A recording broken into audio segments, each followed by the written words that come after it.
Phoenix and Las Vegas were the two fastest growing housing markets in America. They're now two of the top 15 corridors sending buyers to Tampa Bay. The winners of the last cycle are converting out, and they're not the only ones. 287 corridors are feeding this market right now. The pattern that they form is not one that everyone expects.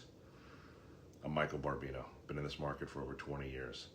I track all 287 origin markets feeding into Hillsborough County using CorridorIQ.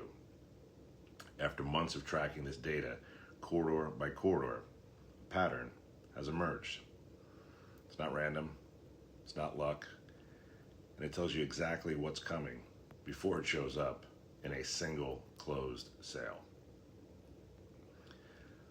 Let me show you the pattern. The top feeders into Tampa Bay fall into four distinct groups. West Coast equity markets, Texas conviction buyers, Northeast tax migration, Southeast market, call them refugees. Each group has a different reason for moving here. Each group arrives with a different financial profile. Each group is already in the pipeline, whether the market or agent knows it or not. Start with the West Coast. You got LA, San Diego, Phoenix, Las Vegas. These markets have one thing in common. The home values ran hard, and then they plateaued. LA and San Diego buyers are sitting on significant equity in markets where appreciation has slowed dramatically. Phoenix and Las Vegas, the two fastest growing Sunbelt metros the last decade, are now producing motivated sellers because the easy appreciation is over. These buyers aren't running from failure. They're converting equity from a plateaued asset into a market that still has some room to run. Tampa runs $60,000 cheaper than Las Vegas, significantly cheaper than LA and San Diego. The purchasing power advantage, it's structural. Now if we go to the good old boys in Texas, Texas corridor, Houston and Dallas, both in the top 20. This one's a little different. Texas has no income tax. Florida has no income tax. So there's zero tax advantage on the move. Dallas buyers, in fact, pay 23% more for a home in Tampa. Houston buyers face the same gap. And yet, both corridors are consistently in the top 20 of 287 corridors. This isn't arbitrage, this is conviction. Buyers have had looked at Tampa job market, climate, quality of life, and decided the premium is worth paying. It's a different kind of buyer. It's deliberate, financially prepared, not chasing a deal, but making an actual decision to make the move.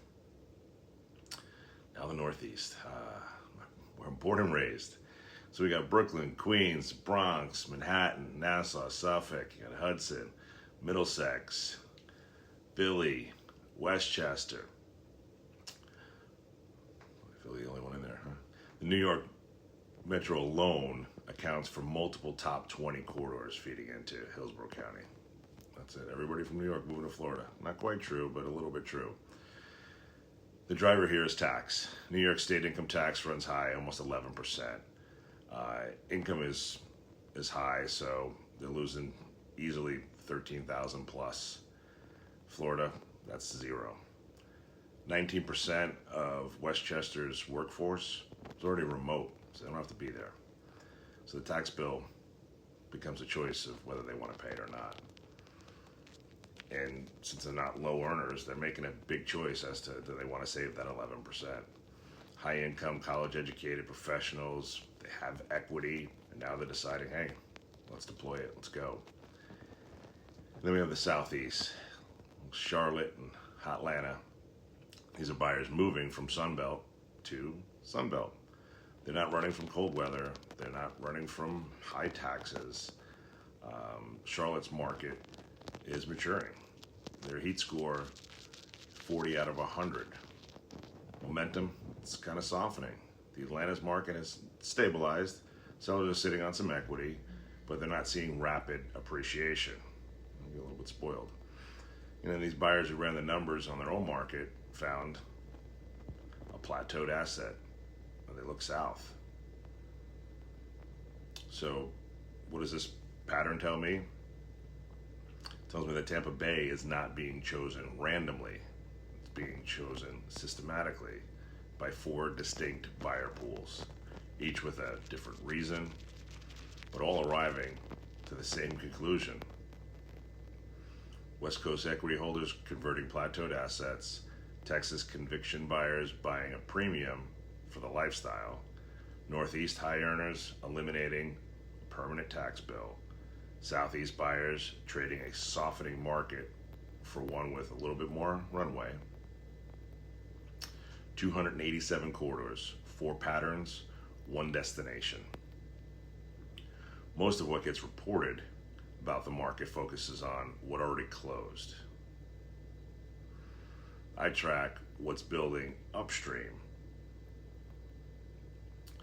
And that's what's building upstream right now. It's the most diverse, most financially prepared buyer pipeline this market has ever seen. It's pretty exciting.